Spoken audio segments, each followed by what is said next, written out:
This is Larry from the Shiz here back again. Now, it is windy right now.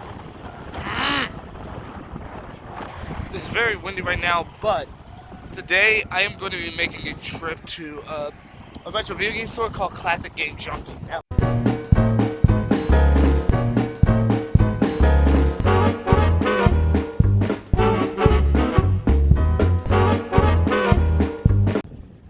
there it is, guys. Classic Game Junkie, right down there. Now the first step before I even think of going in there is that I have to do one quick stop at the bank. Yeah, because everyone knows that I still have my own shit to pay for, so without making it too personal, I just need to make that stop right there at the bank first before I even think of going inside the store. Alright, so I made it inside. The people here were more than nice enough to allow me to film in here. I literally just asked them if I could record inside the store, and they said yeah, so here you go. So yeah, I'm gonna be doing this video inside the store. I'm gonna be showcasing it maybe a little bit and all that. So yeah, huge thanks to the store, really. I feel like you guys should really come out here because the staff here is really nice and all of that. So I highly suggest coming out here whenever you get the chance because these guys, they're really amazing. Anyway, with that being said, let's see what they got, huh? Whoa! Gonna be a little hard to hold the camera all at once. So here we go. We got the N64 games right around here. I feel like these things are very inexpensive right here. I actually do like the pricing on this stuff so far. Now, here's one of the wrestling games that I've been searching for quite some time. This one is the WWF No Mercy, which honestly, this one was my favorite of the Aki wrestling games. Now, I know that some people were fans of, WrestleMania and WCW as well, which I think I do have the two WCW games in WrestleMania 2000, but I still have yet to get this. So, so 9 times out of 10, this one's most likely going to be on my bucket list. Actually, it is on my bucket list to be fair, but yeah, that one's good. Now, the rest of them, most of this category stuff is more or less the sports category. So if that's your kind of game, that's perfectly fine. I actually, this one was regarded as one of the best games on the console too. People absolutely loved Excite Bike, and oh man, I didn't know they had this one, Rush 2. Now, to be fair, San Francisco Rush, while it wasn't necessarily the greatest the greatest racing franchise of all time, Rush was still a pretty fun racing game. I would still honestly play this if I was given a chance to. Now, here's my question. Why is this in their collection? Let alone for $12. The evil seed of what you have done germinates within you. Oh, look, take a look at what they got up there. They got the Miracle Piano. I hope you guys remember that. A lot of you Nintendo fans should remember that. They even have Rob the Robot, the Power Pad. They even got the NES Action Set, and they even have the what's that? That looks like the Control Deck one. I think that's just the regular NES bundle, but they have the Action Set up there too, up for display. A lot of the older NES games as well, all boxed up there. Oh, and take a look. We also have a little major surprise here. We also have the Famicom games as well. Yeah, and that's the thing. A lot of the best retro video game stores I know of at least sells imports, especially the better import titles. So if imports are your thing, yeah, this will be the way to go. Yeah, don't ever make me play this game. I will rage. Period. Okay? Okay. Here's the thing. I don't see Dr. Jekyll and Mr. Hyde anywhere, which is a great thing so far. I have not seen any of the absolute worst NES games around here. I mean, don't get me wrong. Back to the Future is one of the worst, but it's not like well, that depends on how you look at it. I personally think it's just one of those games that's like a guilty pleasure, so bad is good. Because again, people remember it, not necessarily for all the right reasons, but you know what I mean, right? So, let me see. Oh, okay. Here's one, Ikari Warriors. I believe this one was like a 2 I believe this one was like a 2-player co-op only NES game, if I recall. I can't remember. It's been a long, long time since I've seen or even played Akari Warriors, but I believe that's what it is. I cannot remember. So I do apologize if I can't remember at the moment, right? Karate Champ. That's really all I have to say. Oh, wait a second, the D section is still going, but I still don't see Jekyll and Hyde anywhere, which again, that's a good thing because these people know it sucks. But that hasn't stopped them from selling Dick Tracy. Yeah. Let me see how much it is for retail. That's $6. That's 6 too many. 6 too many. I'm sorry. That's just not good enough. Not satisfying. But what also doesn't make sense to me is why in the hell is there. Why is Platoon there, let alone 6 copies of them? Look at it. Look at it. Again, it looks like the kind of game you want to play, but no. I mean, the game is based off of the Oliver Stone movie Platoon, which was a war movie. It was like Full Metal Jacket, but it still stood in its own right, and it's widely regarded as one of the greatest movies of all time. So you would think that, that LJN didn't make it, Sunsoft did, that this game would have had potential. Oh, how wrong we all were. And that's the NES Slim is being played on this TV right here. It has the Super Mario Bros. And Duck Hunt game, and how Classic Game Junkie work is that they put like all the systems, and put them up the TV so that way customers will come inside, and they will be easy and they can easily play them. So all you really have to do is just pick up a controller like this one right here. And there you go. You just start playing just like that. You see what I mean? No, that's fun, isn't it? Yeah! And holy shit. Out of all the retro stores I've ever been to, they have the biggest Sega Genesis collection I've ever seen in person. They even have all the Master System games, a lot of Master System games, maybe a little more than what I was expecting. Like, honestly, yeah, their collection is much wider than I was expecting. I knew their collection was going to be high, but I had no idea it was going to be like, this high, you know what I mean? Like a lot of the, they placed a lot of the lesser known, underrated games right over here. Well, maybe except for Mortal Kombat, which, I'm pretty sure that's your type of game. But a lot of the Genesis games that they have are like in their boxes, which is even greater because, like, as you already know, the Genesis was one of the first game. Actually, I do believe it was the first game console where they had like plastic cases to place your games, which made it easier for collecting, and that's why a lot of them still exist because people still took good care of them, you know what I'm saying?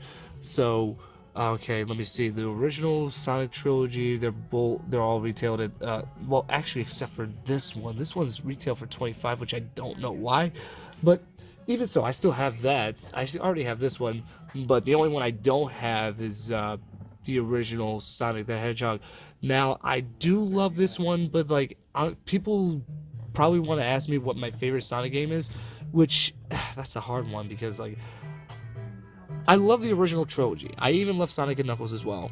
I mean, Sonic and Knuckles probably wouldn't be on my favorite list, to be honest with you, but right, I probably would not say it would be the first one. It's a classic, don't get me wrong, but it probably would not necessarily be my favorite. It would probably be either Sonic 2 or 3, definitely one of them, right? Oh, and take a look at this. They also have the 32X games, which you can clearly see that there's only like, it feels like 6. Yeah, there's only like 6 of them, and part of that reason is because, well, we already know how bad the 32X was and how bad it was selling. So yeah, not surprised that there's not too many, right? not too much to say about this part right here. My knowledge on the Sega Master System is pretty low. Oh, and by the way, just as a side note, look at this. They have the Master System 2 up there. They even have the power base converter and all the Genesis models, plus the 32X right up there, yes, and including all the boxes for each respective system right there. And out of all systems, they laid the Panasonic 3DO in the middle of all the Sega consoles. They even have the gold. Oh, look at this. They even have the rare Gold Star model. I'm not 100% sure why they're sitting in the space of Sega consoles. You can ask these people if you don't know. Oh shit. They have that's the Coleco Telstar up there. I did not know they had that. Hey, learn something new every day, right? Anyway, what I was saying is that as far as the best Master System games, my knowledge on that is pretty bad because I do not know too much about what the best of the best is when it comes to Master System games and all of that. So I wouldn't be that kind of guy that you would want to look for. But I do know that Shinobi, which was an arcade port, even Space Harrier was actually regarded as one of the system's greatest games as well. But they also have the 8-bit versions of the Sonic games, which a lot of people did not like. I personally found them enjoyable, but yeah, they definitely were not they were definitely not as good as their 16-bit counterparts. They even have the Rocky game, which, you know, AVGN talked about that, so that's the only reason why people knew that. Oh, and by the way, there were certain Master System games that came on cards as opposed to cartridges and all of that, and these are what the cartridges look like. They're tiny, they're not even heavyweight at all. I mean, like, you could literally just, like, throw it as high as, I don't know, up to the atmosphere, I don't know. But yeah, that's about it. Nothing really more to say about that. Holy shit. This is huge. Oh, and look at this. They even have the TurboGrafx 16, and that's the what you call it? That's the Coleco. I forget what that one was called. I believe that was a peripheral for the ColecoVision, and that allowed you to play Atari 2600 games on it. And they even have they have the 5200. They have the 5200 trackpad controller, and the 7800 and 2600. The Atari Jaguar's over there too. So we'll get to that when we get to that, right? But yeah, like I said, out of many stores I've been to, I had never seen a collection for Sega like this high. Like, this is incredible. So yeah, they have a lot of Sega Saturn games. They even have the import Saturn games, so don't be concerned if you say, well, how is this a retro video game store if they don't have imports? All the Sega, not all of it, but most of the imports for the Sega Saturn are all here. I wish I could read, but yeah, they even have the Japanese version of, this looks like Virtua Fighter. I'm not sure what the hell that is. Oh, that's Shun-Di on there. Yeah, that's the CG Port series of Volume 7 for Virtua Fighter. They even have look at this. They even have a bunch of Sega CD games. Much to my surprise, there's plenty, and I do mean plenty of copies for the Sega CD games. That's just brilliant. Like, I absolutely love this. And on top of all that, they even have a very huge Dreamcast collection, including, once again, the imports and even the Japanese version of Choo Choo Rocket, which is why they're regarded as one of the most fun puzzle games on the system, and even one of the best games on the Dreamcast. So, I'm not sure what this is. Oh, I know what this is. This is the Sega Saturn multi-tap, which allowed you, it was just like the PS1 multi-tap where it allowed you to play 4 players. I wish I could read most of these imports, but I really can't read them. Most of the games as you see right here are mostly sports titles, except for that one. That's Virtua Fighter 2, which I have that one.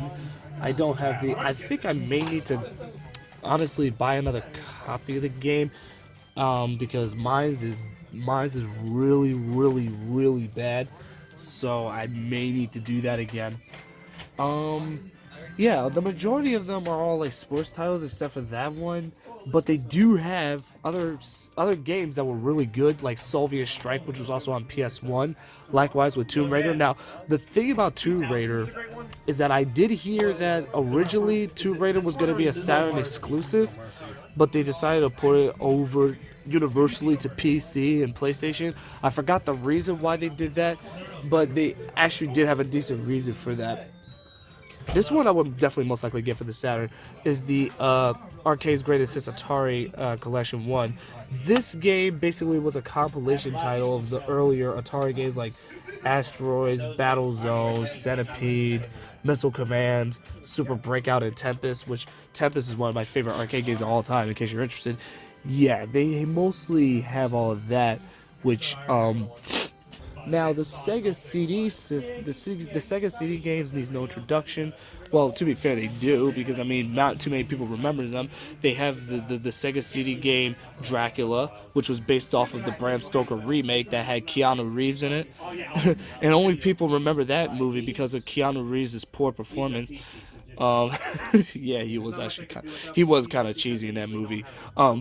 But then they also have Hook, based off the Steven Spielberg movie that had Robin Williams in it, which was was not one of it was far from being one of Steven Spielberg's greatest movies. And then there's Lethal Enforcers, which was a rail shooter made by Konami. Yeah, Konami. Yeah, I know. Anyway, they even have Jurassic Park on Sega CD, which, if you guys remember the AVGN's video... Wait a second. Oh, I pulled out Iron Helix. My bad. Anyway, if you remember watching the AVGN's video on that, you'll remember that this game was not more so as a game. It was more of like a point... It was a game, but it was point and click. And it was basically just you reading all kinds of facts about dinosaurs and all of that. It was basically meant to showcase how powerful the Sega CD was. So really, it was not meant for gameplay. It was just meant to show how powerful the Sega CD was, just to basically try to outshine its competitor, which was of course the Super Nintendo. Oh, the Dreamcast. While one of my favorite consoles of all time. Short-lived, but still one of my favorite consoles of all time. Their collection is pretty huge. Bigger than what I was expecting, that's for sure. Don't take that out of context. But yeah, they do have a huge collection, including the Japanese titles. They even have the Sega keyboard, which, if you guys are familiar with what the Dreamcast was doing at the time, right?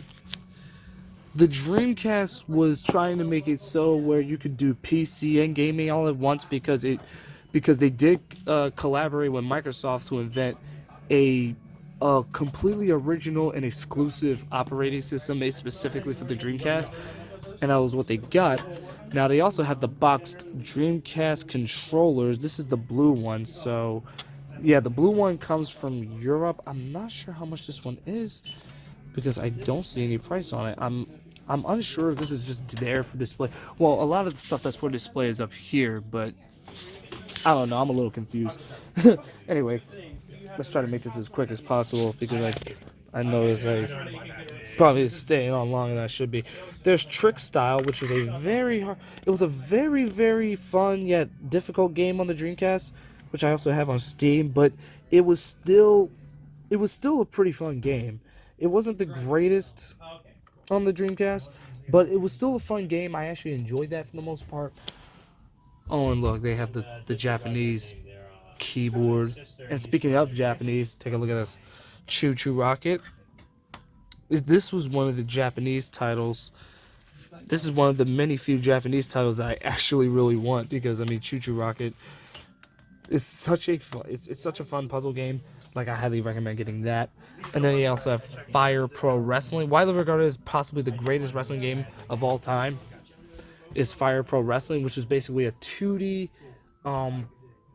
It's basically a 2D wrestling game, and it's honestly it's really fun. Like, I would play it given the opportunity. There's the regular Dreamcast. Okay, so wait a minute. This one says it's retail for $30. So I'm assuming that the blue controllers are $30 as well, but I cannot recall. Okay. So let me see what's down here real fast, because I'm pretty sure you guys do want to see most of the other stuff that they have. Oh, look, it's the paddle controllers, made for the Atari, the Sears Telegame, which is basically the same as the Atari, except it was a Sears brand, but there was really no difference. And that's as far as I know. I might be wrong. So anyway, Resident Evil Code Veronica. Now, Code Veronica was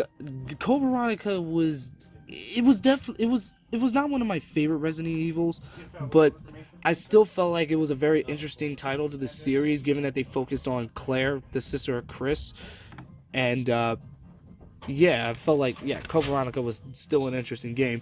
I really do hope that since they're remaking all these Resident Evil series, all these games and all that, Code Veronica should definitely be one of them, especially since Resident Evil 2 has Claire in it, right? And you know what I'm surprised by? This is the S section. Out of all of the games on Dreamcast, I do not see Soul Calibur anywhere. That's very, very disappointing to me because, in my opinion, Soul Calibur is the greatest Dreamcast game of all time, and I don't see it. But I do see games like Quake and Unreal Tournament. I'm surprised that one was. I'm actually surprised people actually really enjoyed it on Dreamcast. I mean, this was actually one of the many games on the Dreamcast where like it was meant to show the online connectivity of, the Dreamcast and everything. But it's safe to say that the definitive version of Unreal would definitely go to PC. I honestly would not play it anywhere else.